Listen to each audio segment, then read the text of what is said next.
Nandritra ny fandalovany tao Tomasina ny alaka misy lasa teo dia noresahany Prime Ministre lehibe ny gouvernemanta Andriamatoa Jean-Maire Berzika ny makasika ilay orinasa Ambatovy, orinasa izay azo heverina ho teny fa mampisy fanantenana ny maro. Nitondra anjara biriky lehibe amin'ny fampivoarana ny toe-karena ny orinasa Ambatovy raha ny voalazan'ny Prime Ministre lehibe ny gouvernemanta nandritra ny lanonam-panikafana ny vitrine économique de Tomasina.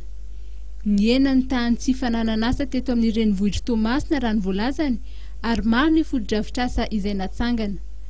Na dia izany aza dia mbola tsy mitovy amin'ny fandrosoana eny amin'ny toerana hafa ny eto Tomasina hono lehibe ny gouvernemanta ary ny 570 mponina dia mbola miaina ao anatin'ny fahantrana nefa dia manana tombon-dany lehibe ity faritra ity amin'ny sehatry ny fambolena.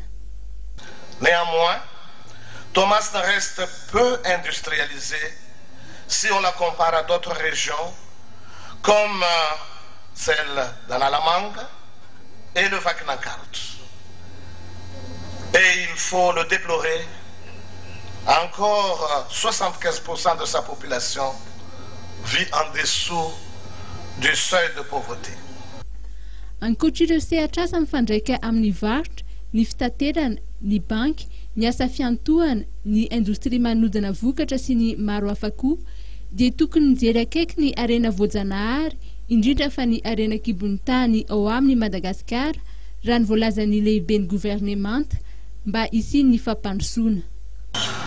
Madagascar devra s'appuyer sur ses richesses naturelles pour son développement, particulièrement celle de son sous-sol.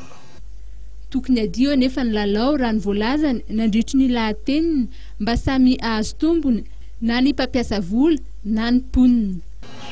La règle du jeu doit être claire et nous devons chacun, en ce qui nous concerne, observer une ligne de conduite sans faille en respectant les lois en vigueur et les accords conclus dans un esprit franc et loyal dont l'objectif premier étant un pari gagnant-gagnant.